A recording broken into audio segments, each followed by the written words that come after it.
Hello viewers, good morning. कैसे हो बच्चों? अभी सुबह के 6 बज रहे हैं। अगर आप सुबह में हमारे चैनल को व्यू कर रहे हो, हमारे इस क्लास को देख रहे हो, तो आप उसके लिए गुड मॉर्निंग एक्सेप्ट करो। जो बच्चे दोपहर को देखोगे, दोपहर के बाद देखोगे, गुड आफ्टरनून करोगे। जो रात को देखोगे उसके लिए गुड नाइट है। Okay, thank you. अब आप हम लोग चलते हैं आपके प्यारा सा चैनल यानी उस्मानी सर चैनल में। उस्मानी सर लेके आए हैं बहुत जबरदस्त टॉपिक जिसका नाम है projectile fired parallel to horizontal. बच्चों, इससे पहले हमारे कुछ वीडियोस अपलोडेड है। अगर आप हमारे न्यू व्यूवर्स हो, आप जल्दी से हमारे चैनल को सब्सक्राइब कर लो, बेल आइकन को प्रेस करके उन सारे वीडियोस को जरूर देखो, बहुत मजा आएगा। आप उनके साथ साथ पैरेलल पेन एंड पेपर लेके बैठ जाओ और बेहतरीन सा नोट बना लो। और कम शब्दों में, ज्यादा हाइपरबोल नहीं है, ज्यादा बतौलाबाजी साइंस में नहीं होता है, टू द पॉइंट होता है। और उतना ही सारी चीजें आपको प्रोवाइड किया जा रहा है। आप आराम से बेहतरीन सा नोट्स तैयार खुद कर सकते हो, उसको जगह जगह पॉज करके आराम से आप लिख सकते हो। Let's start projectile fired parallel to horizontal. इससे पहले प्रोजेक्टाइल को हम लोग स्पेस में किसी भी एंगल पर होराइजन के साथ किसी भी एंगल पर हम लोगों ने थ्रो करा था, किसी भी एंगल पर। उस पर सारा डिस्कशन हम लोग ऑलरेडी कर चुके हैं। आज का जो डिस्कशन है हमारा वो ये है कि प्रोजेक्टाइल को हम लोग सम हाइट पे जाके हॉरिजॉन्टल डायरेक्शन में थ्रो करते हैं। हॉरिजॉन्टल डायरेक्शन में थ्रो करते हैं। तो हॉरिजॉन्टल डायरेक्शन में थ्रो करने का कॉन्सेप्ट यही है कि जब आप किसी हाइट में चले जाते हो, किसी बिल्डिंग के ऊपर चले जाते हो, पहाड़ के ऊपर चले जाते हो और वहां से किसी चीज को हॉरिजॉन्टल शॉट करते हो, फेंकते हो, थ्रो करते हो, तो वो सारा चीज़ यहाँ पे वही डिस्कस होगा।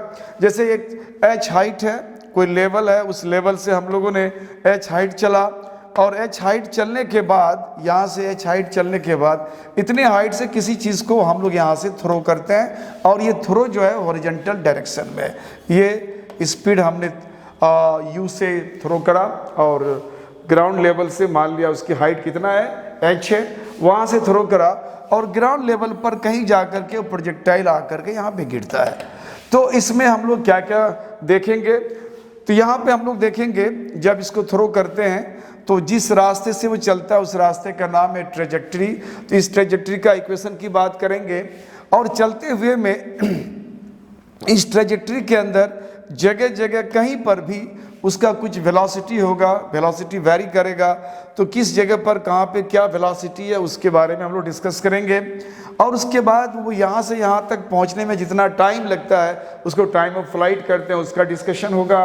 और जब ये वर्टिकल हाइट से, एच हाइट से हम इसको थ्रो करते हैं तो ग्राउंड लेवल पे जहाँ से हाइट एच है उस ग्राउंड लेवल से हॉरिजॉन्टल डायरेक्शन में जहाँ पे वो गिरता है तो इसको हम लोग हॉरिजॉन्टल रेंज कहते हैं। ये सारी चीज़ों पे डिस्कस करेंगे और कुछ इंपॉर्टेंट पॉइंट होगा जो नीट में कभी कभी बच्चे को कंफ्यूज करता है।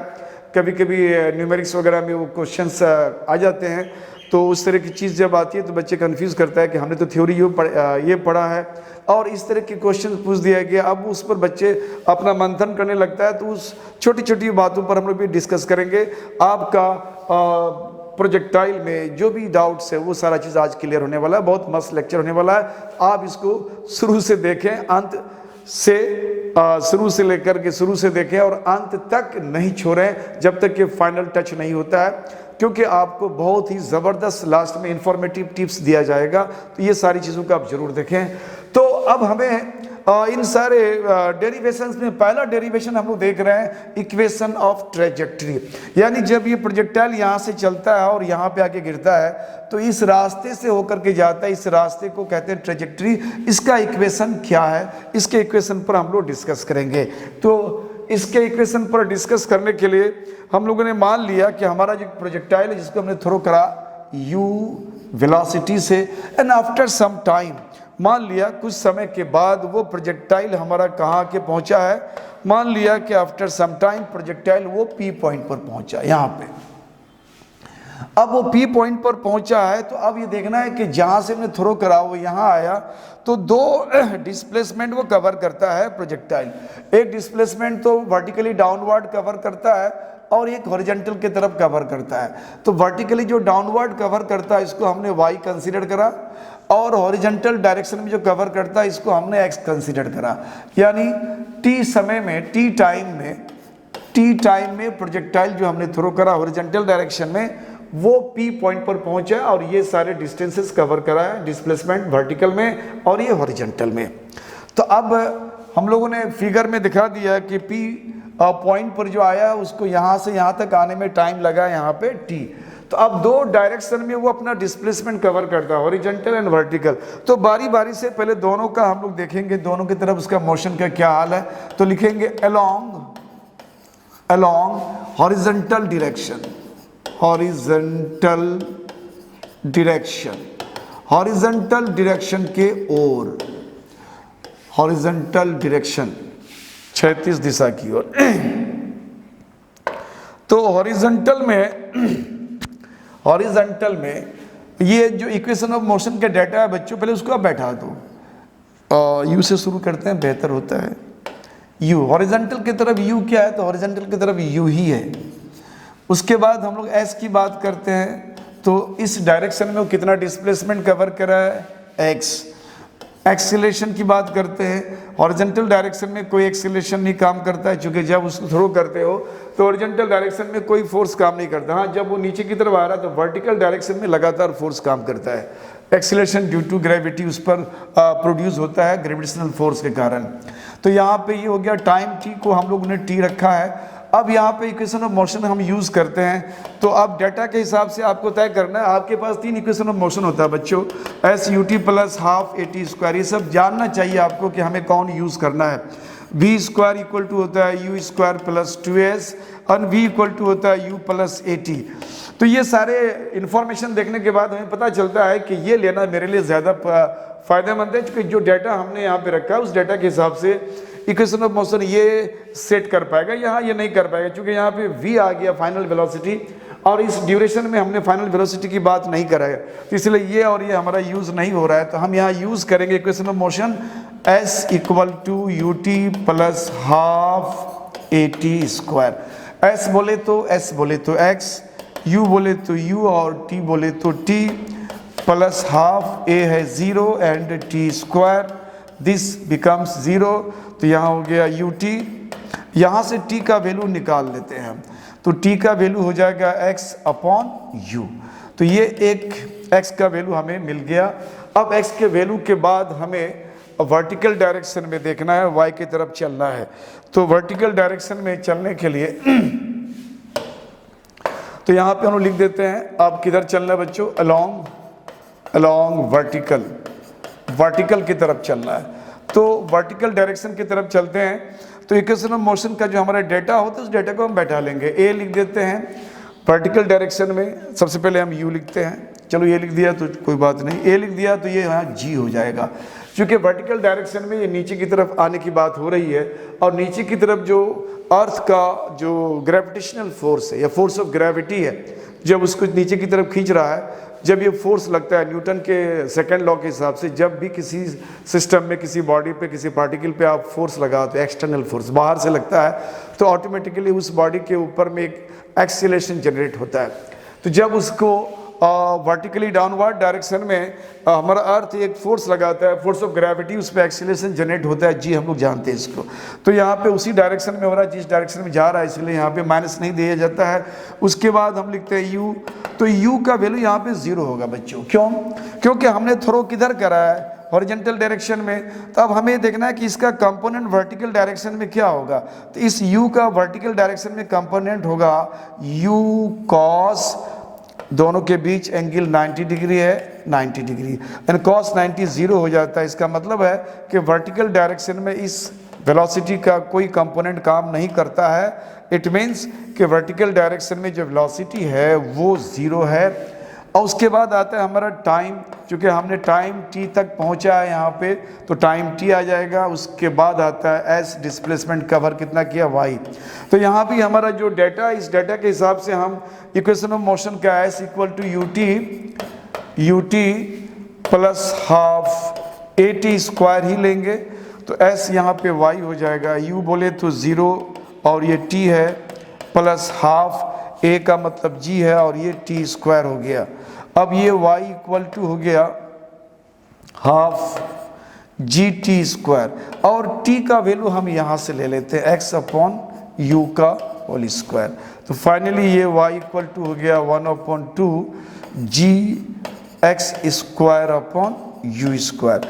ये बच्चों जब किसी प्रोजेक्टाइल को आप हॉरिजॉन्टल डायरेक्शन में थ्रो करोगे, वो जिस रास्ते से जाएगा, जिस पथ से जाएगा यानी ट्रेजेक्ट्री, उस ट्रेजेक्ट्री का ये इक्वेशन हो गया, यानी y equal to half g x square upon u square. अब अगला हमारा डेरिवेशन है time of flight. Time of flight का मतलब होता है बच्चों, जब आप उसको थ्रो करते हो, जब हॉरिजॉन्टल डायरेक्शन में थ्रो करते हो u वेलोसिटी से सम हाइट, ग्राउंड लेवल से h हाइट पर जब इसको थ्रो करते हैं तो किसी जगह पे जाके वो यहाँ गिरता है। तो मान लो यहाँ से थ्रो किया और ये ग्राउंड लेवल का पॉइंट है और ये हॉरिजॉन्टल डायरेक्शन में बी पॉइंट है, यहाँ पे आके गिरता है। तो अब हमें देखना है कि हमने थ्रो किया यहाँ पे और आके यहाँ पे गिरा, इस जगह तक आया। इस जगह तक पहुँचने में जो टोटल टाइम लगा उसको हम लोग टाइम ऑफ फ्लाइट कहते हैं, और इस टाइम ऑफ फ्लाइट का वैल्यू हमें निकालना है। तो अब हमें ये देखना है कि किस डायरेक्शन में मोशन पर विचार किया जाए, क्योंकि हमारे पास दो मोशन का डायरेक्शन होता है, एक हॉरिजॉन्टल में होता है और एक वर्टिकल नीचे की तरफ होता है। तो हम चूंकि यहाँ पे आके पहुँच रहा है और वर्टिकल डायरेक्शन में वो h हाइट पर से थ्रो करा, तो वर्टिकल डायरेक्शन में h डिस्प्लेसमेंट कवर करता है, तो हम लोग अलोंग वर्टिकल की बात करते हैं। तो यहाँ लिख देते हैं हम लोग अलोंग वर्टिकल, यानी इसका मोशन जो है हम लोग वर्टिकल डायरेक्शन में डिस्कस करने जा रहे हैं। तो वर्टिकल डायरेक्शन में u क्या होता है बच्चों, तो u 0 होता है। उसके बाद एक्सीलरेशन की बात करेंगे तो एक्सीलरेशन यहाँ पे g होता है। उसके बाद डिस्प्लेसमेंट की अगर बात करते हैं तो डिस्प्लेसमेंट हमारा यहाँ पे चूँकि h हाइट पर है तो ये डिस्प्लेसमेंट वर्टिकल डायरेक्शन में वो h कवर करेगा। और उसके बाद टाइम की बात करते हैं तो टाइम को हम लोग कैपिटल T बोलेंगे, जो हमें निकालना है। अब इन डेटा को देखने के बाद पता चलता है कि हमें कौन सा इक्वेशन ऑफ मोशन लेना चाहिए। इतना आइडिया तो बच्चों आपको आ ही गया होगा, आ जाना चाहिए। तो इसके लिए हम लोग s equal to u t plus half a t square लेते हैं। तो यहाँ s का मतलब हो गया h, u चूँकि 0 है तो ये वैल्यू को हम 0 कर लेते हैं, प्लस हाफ, और यहाँ a g है और यहाँ पे t स्क्वायर है। अब इसको हम लोग लिखते हैं हाफ जी टी स्क्वायर, और यहाँ टी को हम लोगों ने कैपिटल टी रख दिया है, तो कैपिटल टी स्क्वायर। अब इसको थोड़ा सा सिंप्लीफाई करते हैं, 2 इधर आ जाएगा, 2h हो जाएगा, और g इधर कर दिया तो इधर रह गया टी स्क्वायर। अब टी स्क्वायर का स्क्वायर को हटाते हैं तो ये वैल्यू इधर की तरफ स्क्वायर रूट बन जाता है, स्क्वायर रूट 2h अपॉन जी। यानी जब किसी प्रोजेक्टाइल को आप हॉरिजॉन्टल डायरेक्शन में थ्रो करोगे और ग्राउंड लेवल से जितनी हाइट से थ्रो करोगे, उस ग्राउंड लेवल के हाइट के पैरेलल में हॉरिजॉन्टल डायरेक्शन में एक पॉइंट होगा जहाँ पे वो गिरता है, वहाँ तक आने में जो टाइम लगता है उसको टाइम ऑफ फ्लाइट कहते हैं, वो 2h अपॉन जी होता है। तो ये हो गया हमारा टाइम ऑफ फ्लाइट का डेरिवेशन। अब उसके बाद आता है हॉरिजॉन्टल रेंज। तो बच्चों आप जब किसी चीज़ को थ्रो करते हो, किसी सम हाइट पे, ग्राउंड लेवल से h हाइट पे थ्रो करा, तो ग्राउंड लेवल पे जो हॉरिजॉन्टल लाइन होता है वहाँ पे कहीं वो गिरता होगा, यहाँ पे गिरता है, और यहाँ पे जो गिरता है इस डिस्टेंस को हॉरिजॉन्टल डायरेक्शन में इसको हॉरिजॉन्टल रेंज कहते हैं। ये हमें जानना है, इसको हमें पता करना है। तो अब हमें ये देखना है कि यहाँ से लेके यहाँ तक ये डिस्प्लेसमेंट कवर कर रहा है, ये हॉरिजॉन्टल डायरेक्शन में कवर कर रहा है, यानी आर का मतलब हॉरिजॉन्टल डायरेक्शन में। तो अब यहाँ पे जो मोशन की बात होगा तो ये आपको आना चाहिए, इतनी आपको समझ में आ जाना चाहिए कि हमें दो तरह के मोशन पर हम विचार करते हैं, डिस्कस करते हैं, एक हॉरिजॉन्टल डायरेक्शन में, एक वर्टिकल में। चूँकि हमें हॉरिजॉन्टल डायरेक्शन की बात यहाँ करनी है तो ऑब्वियसली यहाँ पे हमारा जो मोशन होगा वो अलोंग हॉरिजॉन्टल डायरेक्शन होगा, हॉरिजॉन्टल डायरेक्शन होगा। हॉरिजॉन्टल डायरेक्शन की बात होगी तो हॉरिजॉन्टल डायरेक्शन में क्या क्या आ रहा है हमारा, यू आ रहा है, यू तो यू ही है हमारा। उसके बाद यहाँ पे आ जाएगा ए, इधर की तरफ काम नहीं करता है, एक्सीलरेशन 0। उसके बाद एस आता है, एस हम लोग लिखते हैं यहाँ से यहाँ तक हॉरिजॉन्टल डायरेक्शन में कवर किया, उसको आर लिख देते हैं। और टाइम, तो टाइम जो है टाइम ऑफ फ्लाइट है जो √2h/g अभी हम लोगों ने कवर करा। अभी मैंने बताया कि टाइम ऑफ फ्लाइट का जो वैल्यू होता है √2h/g होता है। मतलब प्रोजेक्टाइल यहाँ से यहाँ तक पहुँचने में पहुंचा यहाँ तक तब ना ये डिस्प्लेसमेंट कवर करा हॉरिजॉन्टल में, तो यहाँ तक पहुंचने में जो टाइम लगा वो टाइम है टाइम ऑफ फ्लाइट, ये √2h/g है। अब इन सारे डेटाज को हम लोग इक्वेशन ऑफ मोशन में सेट करते हैं। ऑब्वियसली ये डेटा देखने के बाद बच्चों आपको लग रहा होगा कि ये इक्वेशन हमें लेना चाहिए, ut प्लस हाफ at² लेना चाहिए। अब ये वैल्यूज को बैठाते हैं, यहाँ पे r हो जाएगा, u बोले तो u है और t कैपिटल T हो जाएगा, प्लस हाफ g at², यहाँ पे एक्सीलरेशन 0 है और ये t², तो ये वैल्यू हमारा कंप्लीट 0 हो जाता है। इसका मतलब है ये हो जाता है ut, यानी u और t का मतलब हो गया √ यहाँ पे दिया हुआ है 2/h/g, तो ये हमारा हॉरिजॉन्टल रेंज का वैल्यू हो गया। यानी हमने हॉरिजॉन्टल डायरेक्शन में जब थ्रो करा हमने क्या क्या निकाला, equation of trajectory, time of flight और हॉरिजॉन्टल रेंज। और एक डेरिवेशन और आता है बच्चों जिसको हम लोग वेलोसिटी कहते हैं। यानी जब आप इसको थ्रो करा हॉरिजॉन्टल डायरेक्शन में सम हाइट पे और ये हॉरिजॉन्टल ग्राउंड लेवल पर जो आके गिरता है हॉरिजॉन्टल डायरेक्शन में, है ना, कहीं पे गिरता है, यहाँ पे हमने कहा ये बी है। अब वो चलते हुए में मान लो आफ्टर टाइम t वो p पर पहुंचा है और यहाँ पे उसका वेलोसिटी v इस डायरेक्शन में होगा। चूँकि प्रोजेक्टाइल का जो वेलोसिटी होता है बच्चों, मैं बता चुका हूँ इससे बहुत पहले जो मैंने प्रोजेक्टाइल का बेसिक क्लासेस लिया है, कि उनका जो वेलोसिटी का डायरेक्शन होता है ना, तो ये कर्व जो होता है उसके टेंजेंशियली होता है। तो इनका प्रोजेक्टाइल का इस पॉइंट पर वेलोसिटी का डायरेक्शन टेंजेंशियली होगा। अब इसका वैल्यू हमें जानने के लिए हमें, चूंकि इनके पास दो तरह का मोशन होता है, एक हॉरिजॉन्टल होता है जिसको हम सिंबॉलिकली vx कहते हैं, ये पहले हमें जानना है, और एक वर्टिकल मोशन होता है जिसको हम लोग सिंबॉलिकली vy कहते हैं, ये जानना है। अगर ये दोनों जान जाएंगे तो इनका रिजल्टेंट वैल्यू हमारा v मिल जाएगा।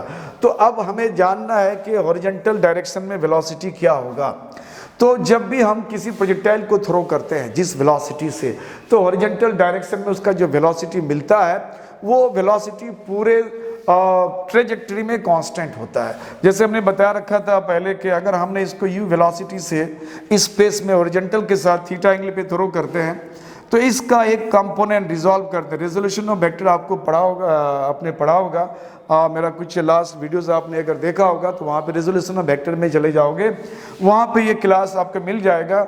अब इसको अगर इधर की तरफ है, इसको इधर रिजॉल्व करते हैं तो बच्चों ये कितना हो जाएगा, तो हमने कहा था कि इधर कॉस लगा देना इस एंगल क्या, कॉस थीटा। अब प्रोजेक्टाइल जाकर के कहीं भी गिरता है तो हॉरिजॉन्टल डायरेक्शन में उसका जो वेलोसिटी का कंपोनेंट है वो हमेशा u cos थीटा होता है, वो चेंज नहीं करता। कारण ये है कि ये चेंज तब करता है, न्यूटन्स का जो लॉ है उसके हिसाब से चेंज तब करता है जब कोई उस पर एक्सटर्नल फोर्स काम करता है। तो इस डायरेक्शन में कोई एक्सटर्नल फोर्स काम नहीं करता, हाँ वर्टिकल डायरेक्शन में काम करता है वो अर्थ का ग्रेविटेशनल फोर्स। इसलिए वो वेलोसिटी वंस एक बार आपने हॉरिजॉन्टल में दे दिया तो उस डायरेक्शन में उसका वेलोसिटी कांस्टेंट होगा। अगर हमने इनिशियली हॉरिजॉन्टल डायरेक्शन में u वेलोसिटी से फेंका है तो इस डायरेक्शन में ये वैल्यू हमारा u ही रहेगा। अब रहा वर्टिकल डायरेक्शन में, और हमने बात करा कि वो कहाँ के पहुँचा, यहाँ के पहुँचा। तो इस दूरी तक पहुँचने के लिए उनके पास क्या क्या डिस्प्लेसमेंट कवर करना पड़ा। तो अगर यहाँ पहुँचा और मान लिया इसको कोऑर्डिनेट के शक्ल में एक्स वाई लेते हैं अगर हम, तो इधर की तरफ उन्होंने एक्स डिस्प्लेसमेंट कवर करा और वर्टिकली डाउनवर्ड नीचे की तरफ उन्होंने वाई डिस्प्लेसमेंट कवर करा। तो ये सारे चीज़ आप फिगर में आप समझ सकते हो। अब हमें ये वैल्यू देखना है तो पहले देखते हैं अलोंग हॉरिजॉन्टल। अब इसको हॉरिजॉन्टल की तरफ देखते हैं बच्चों। हॉरिजॉन्टल डायरेक्शन में हम मोशन पर विचार करते हैं, डिस्कस करते हैं। तो हॉरिजॉन्टल डायरेक्शन में हमें क्या रखना है, तो सबसे स्टार्ट करते हैं हमारा जो डेटा यू ही है। उसके बाद हमें देखना है अगर एस की बात कर ले तो एस यहाँ पे एक्स चला है, टाइम की बात कर ले तो ये हमारा टी टाइम में पहुँचा यहाँ पे। और अगर हम फाइनल वेलोसिटी की बात करते हैं तो v को हम यहाँ पे vx कहते हैं। अब ये डेटा को देखने के बाद आपको समझ में आ रहा होगा बच्चों कि हमें कौन सा इक्वेशन ऑफ मोशन लेना चाहिए। तो कौन सा इक्वेशन ऑफ मोशन लेना चाहिए, तो हमारे पास आई थिंक v की मामला आ गया। v हमें जानना है, यही पता करना है। तो v equal to u plus a t ले लेते हैं, u plus a t, I think ये ज़्यादा बेहतर होगा। तो v equal to u plus a t अगर लेते हैं तो v तो हमारा हो गया vx और u हमारा u ही है, a 0 है, ख़त्म हो गया। यानी डेरिवेशन में भी बता रहा है कि vx का वैल्यू क्या आएगा, हमारा u ही आएगा। तो इसको हमने एक रख लिया, एक डेरिवेशन हमें मिल गया। अब हमें देखना है अलोंग वर्टिकल डायरेक्शन। तो हम लोग अब बात करते हैं अलोंग वर्टिकल डायरेक्शन। तो यहाँ लिख दिया अलोंग वर्टिकल की तरफ। जब वर्टिकल की तरफ चलते हैं तो फिर हमारा इक्वेशन ऑफ मोशन में ये सारा डेटा लिखना है। u0 होता है वर्टिकल में। एक्सीलरेशन की बात करते हैं तो a यहाँ पे g होता है। s की बात करेंगे तो y डिस्प्लेसमेंट कवर करता है। और v की बात करते हैं फाइनल वेलोसिटी, तो इसके तरफ हम vy कहते हैं। तो इन डेटा को देखने के बाद हमें समझ में आ रहा है कि हमें वही वैल्यू लेना चाहिए। और टाइम की बात करेंगे तो t टाइम में p तक पहुंचा है। तो यहाँ v equal to u plus a t I think ज़्यादा सुइटेबल होता है। तो इसी को लेते हैं, हमें चूँकि v चाहिए और हमारे पास ये डाटा भी अवेलेबल है, तो ये इक्वेशन लेते हैं। v बोले तो यहाँ vy हो जाएगा और यहाँ पे u का वैल्यू 0 होता है। a बोले तो g होता है और यहाँ पे t कर दिया। अब यहाँ पे और t कर दिया, वैल्यू को सॉल्व करते हैं तो ये gt हो जाता है। अब यहाँ पे हमें दो वैल्यू मिल गया। नाउ हमारे पास हॉरिजॉन्टल डायरेक्शन में बच्चों vx है, vx यहाँ पे u है और वर्टिकल डायरेक्शन में y है, यानी vy इक्वल टू gt है। और इन दोनों का अगर हम रिजल्टेंट की बात करते हैं तो रिजल्टेंट चूंकि एक हॉरिजॉन्टल डायरेक्शन में और एक वर्टिकल डायरेक्शन में है, और इन दोनों का रिजल्टेंट वैल्यू क्या हो जाएगा, चूंकि ये दोनों कंपोनेंट हमारे 90 डिग्री पर है। तो अब इन दोनों का रिजल्टेंट की अगर बात करते हैं, रिजल्टेंट एनालिटिकल मेथड से ये आ जाएगा vx square plus vy square plus twice of vx vy cos of angle, दोनों कंपोनेंट के बीच का एंगल यानी 90 डिग्री है तो कॉस 90 डिग्री हो जाएगा। अगर हम लोग इसको देखते हैं इस तरह से, तो ये जो दो कंपोनेंट बच्चों, ये इधर की तरफ इसको हम लोग vx कहते हैं, इधर vy कहते हैं। अब ये रिजल्टेंट का जो वैल्यू का फॉर्मूला है वेक्टर में, यही लेते हैं हम लोग हमेशा रिजल्टेंट का वैल्यू। यहाँ पे cos 90 का मतलब 0, ये पूरा 0 हो जाता है। तो vx स्क्वायर यानी u स्क्वायर हो गया, अब प्लस vy स्क्वायर यानी g स्क्वायर t स्क्वायर। यानी यहाँ पे रिजल्टेंट की बात अगर करते हैं, रिजल्टेंट यहाँ हमारा वेलोसिटी है, तो रिजल्टेंट की जगह पे हम यहाँ वेलोसिटी का यूज़ करते हैं v। इसका मतलब है कि हमें v मिल गया, यानी जब हमारा प्रोजेक्टाइल थ्रो होता है हॉरिजॉन्टल डायरेक्शन में ड्यूरिंग इट्स पाथ, यानी जिस ट्रेजेक्ट्री से होकर के जा रहा है उस ट्रेजेक्ट्री के किसी भी पॉइंट पर उसका वेलोसिटी का ये वैल्यू होगा। तो ये हमने ये सारा डेरिवेशन कर लिया। अब हमें कुछ मेन पॉइंट्स पर हम लोग यहाँ डिस्कस करेंगे। इसमें कुछ मेन पॉइंट्स आता है बच्चों, अक्सर ये क्वेश्चन पूछे जाते हैं तो बच्चे कंफ्यूज करते हैं। तो कुछ इंपॉर्टेंट बात है जो मैंने एनबी में रखा है, नोटी बेनी कहते हैं इसको। उसका मतलब होता है अटेंशन प्लीज, कृपया ध्यान दें, बराए करम गौर करें, वगैरह वगैरह। तो क्या गौर करना है बच्चों, आपको गौर ये करना है, प्रोजेक्टाइल थ्रोन वर्टिकली अप। आप कभी किसी प्रोजेक्टाइल को अगर ऊपर थ्रो करते हो, सीधे ऊपर, तो जाहिर है वो फिर सीधे कहाँ नीचे आएगा, बैक टू पैविलियन, वहीं पे आ जाएगा। चलो, तो कहा जाता है कि जब आप किसी प्रोजेक्टाइल को किसी भी वेलोसिटी से आप ऊपर की तरफ थ्रो करते हो तो टाइम ऑफ फ्लाइट क्या होगा, यानी कितनी देर तक वो हवा में रहेगा, जाएगा फिर वापस आएगा, कितनी देर तक स्पेस में रहेगा। तो टाइम ऑफ फ्लाइट का फॉर्मूला हमारा वही है 2u sin theta upon g theta. चूंकि वर्टिकली आप फेंक रहे हो तो होराइजन के साथ उसका एंगल जो थीटा है वो 90 डिग्री हो जाता है। तो यहाँ साइन 90 डिग्री हो जाता है, साइन 90 डिग्री 1 हो जाता है, 2u अपॉन g इतना आता है। अगर हमें वेलोसिटी पता हो कि हमने कितने वेलोसिटी उसको थ्रो करा है तो वेलोसिटी का वैल्यू बैठा देंगे, g हमें पता रहता है। तो अगर आपने कितना वेलोसिटी से फेंका उसको ऊपर की तरफ, मान लो हमने u20 20 मीटर पर सेकंड के स्पीड से फेंका, तो टाइम बराबर क्या हो जाएगा, ट्वाइस ऑफ u यानी 20/g का न्यूमेरिकली वैल्यू हम लोग जो है ना for the sake of convenience आसानी के लिए 10 तक लेने का है, हम लोग 10 ले सकते हैं। 9.8 होता है तो हम लोग लगभग 10 उसको ले सकते हैं। तो अगर ये देखा जाए तो कितना लगेगा, 4 सेकेंड, लगभग 4 सेकेंड। अगर आपने 20 मीटर पर सेकंड के स्पीड से अगर वर्टिकली थ्रो करोगे तो 4 सेकंड के बाद आपके हाथ में आ जाएगा, जहां से वो चलाता है वहां पे वापस आ जाएगा। तो इससे एक चीज़ ये मिल जाता है। दूसरा इसमें एक बात आता है कभी कभी कि ये टाइम ऑफ असेंडिंग क्या होता है, क्योंकि ये जो है ना ये u/g plus u/g, u/g plus u/g इसको कह सकते हैं u/g, तब जाके ये क्या हो जाएगा 2u/g। तो ये जो दो जगह बांट दिया हमने, एक होता है टाइम ऑफ असेंडिंग और दूसरा होता है टाइम ऑफ डिसेंडिंग। यानी कभी कभी ये पूछ दिया जाएगा कि आपने 20 मीटर पर सेकंड 20 मीटर पर सेकंड के स्पीड से वर्टिकल ऊपर किया थ्रो, तो मैक्सिमम हाइट कितनी दूर तक जाएगा, उतनी दूर तक पहुंचने में टाइम कितना लगेगा। तो आप यहाँ पे ये टाइम ऑफ असेंडिंग निकाल लो, और कितना टाइम लगेगा नीचे तक आने में, टाइम ऑफ डिसेंडिंग लग जाएगा। टोटल कितनी देर तक हवा में रहा, गया और वापस मेरे पास आ गया जहाँ से मैंने थ्रो करा, कितना टाइम लगा, ये टाइम। तो इस तरह का क्वेश्चन भी कभी कभी पूछे जाते हैं। फिर आता है कि मैक्सिमम हाइट, तो मैक्सिमम हाइट का फॉर्मूला क्या होता है बच्चों, u² sin² θ/g। चूंकि थीटा आपका 90 डिग्री है, वर्टिकली आप थ्रो किया, आपने वर्टिकल आप थ्रो किया तो ये हॉरिजॉन्टल के साथ कितना का एंगल बनता है आपका, 90 डिग्री का बनता है। तो यहाँ 90 डिग्री रखा, sin 91 होता है u²/g।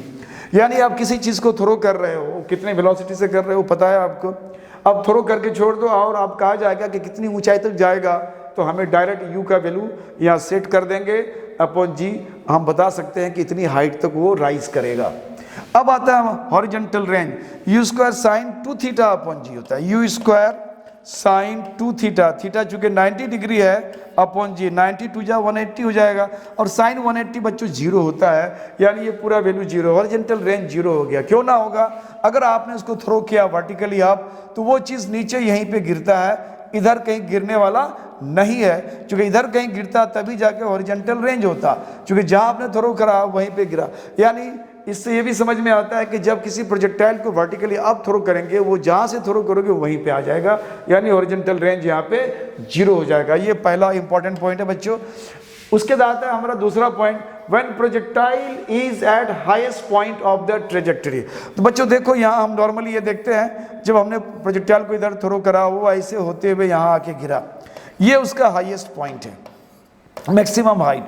जब हाईएस्ट पॉइंट में आता है तो वर्टिकल वेलोसिटी जो होता है Vy, ये वैल्यू 0 हो जाता है, और हॉरिजॉन्टल वेलोसिटी Vx जो होता है वो ऑलवेज, अगर हमने u से थ्रो करा और हॉरिजॉन्टल के डायरेक्शन में उसका कंपोनेंट को अगर निकालेंगे तो ये u cos थीटा होगा बच्चों।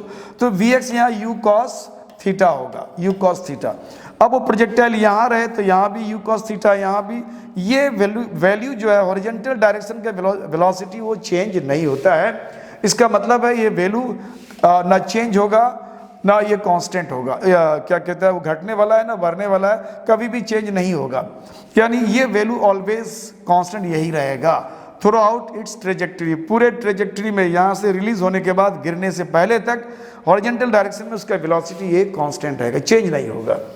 इसका मतलब हाईएस्ट पॉइंट में आने के बाद केवल यही वेलोसिटी रहता है, वर्टिकल वेलोसिटी क्या हो जाता है 0 हो जाता है। और हाईएस्ट पॉइंट के अलावे पूरे ट्रेजेक्टरी में कहीं भी रहो, दो तरह के वेलोसिटी उसके पास होता है, हॉरिजॉन्टल भी होता है और वर्टिकल भी होता है, हॉरिजॉन्टल भी होता है वर्टिकल, हॉरिजॉन्टल वर्टिकल हर तरफ रहता है इन्हें पूरे ट्रेजेक्टरी में, एक्सेप्ट हाईएस्ट पॉइंट पे। हाईएस्ट पॉइंट में प्रोजेक्टाइल के अंदर सिर्फ एक वेलोसिटी होता है, यानी हॉरिजॉन्टल कंपोनेंट, और हाईएस्ट पॉइंट को छोड़ करके पूरे ट्रेजेक्टरी में प्रोजेक्टाइल का 2 वेलोसिटी होता है, एक हॉरिजॉन्टल और एक वर्टिकल।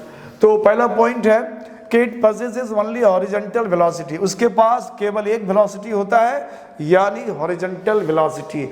इस केस में velocity and acceleration are perpendicular, velocity and acceleration are perpendicular, क्योंकि बच्चों जब आप थ्रो करते हो ना, जब प्रोजेक्टाइल को आप थ्रो करते हो, तो प्रोजेक्टाइल जब आप थ्रो करते हो किसी भी एंगल पे, तो ये जब हाईएस्ट पॉइंट पे पहुंचता है तो इनके पास केवल यही वेलोसिटी होता है Vx, यानी अगर हमने u से थ्रो करा तो ये u cos थीटा, ये वैल्यू हमारा फिक्स रहता है।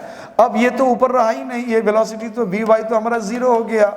अब चूंकि जब थ्रो करते हैं ना, जो ही वो प्रोजेक्टाइल यहां से रिलीज होता है तो लगातार उस प्रोजेक्टाइल में वर्टिकली डाउनवर्ड ये जो हमारा अर्थ है लगातार उसको अपनी तरफ खींचता है, तो यानी अर्थ उस पर फोर्स लगाता है। न्यूटन्स का सेकंड लॉ ऑफ मोशन में कहता है किसी भी बॉडी पे आप बाहर से फोर्स लगाओगे तो उस बॉडी के अंदर एक्सीलरेशन जनरेट होगा, यानी ये प्रोजेक्टाइल के अंदर एक्सीलरेशन जनरेट होता है।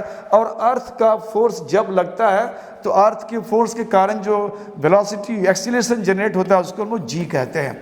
इसका मतलब है पूरे ट्रेजेक्टरी में, चाहे वो हाईएस्ट पॉइंट हो या कहीं पर भी, पूरे ट्रेजेक्टरी में एक एक्सीलरेशन काम करता है, वो एक्सीलरेशन वर्टिकली डाउनवर्ड होता है, वर्टिकली डाउनवर्ड। अब हाईएस्ट पॉइंट पे अगर जाते हैं तो केवल एक वेलोसिटी है हॉरिजॉन्टल में, और हाईएस्ट पॉइंट की अगर बात करें कहीं पर भी तो हमारा acceleration due to gravity G जो है वर्टिकली डाउनवर्ड होता है और वेलोसिटी से बचा हुआ रहता है। ये इन दोनों के बीच का एंगल कितना आता है बच्चों? 90 डिग्री, यानी velocity and acceleration are perpendicular to each other. तो ये हो गया हमारा अगला पॉइंट।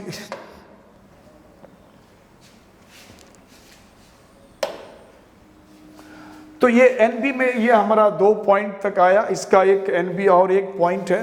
तो अगला जो हमारा क्लास आपको मिलेगा या फिर लेक्चर आपको प्रोवाइड किया जाएगा, आई होप कि मैं उस पॉइंट को भी डील कर दूंगा।